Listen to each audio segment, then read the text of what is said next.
Dinuguan tayo, mga idol. Yes, malambot na to. Dahil pinakuluan ko na mabuti. Tapos ginisa.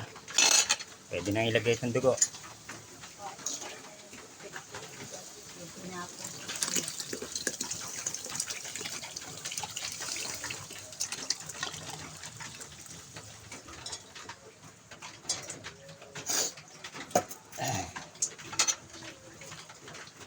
Huwag natin tatakpan para hindi mamuha ang dugo. Halo lang ito ng halo hanggang sa maluto ang dugo.